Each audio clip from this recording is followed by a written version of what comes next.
Magluluto ako ng upo. Isak muna ang mga rekado.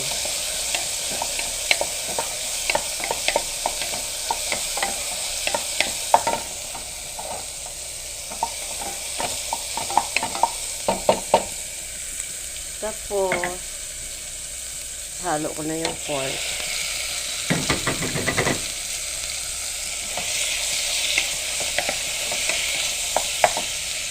Tapos,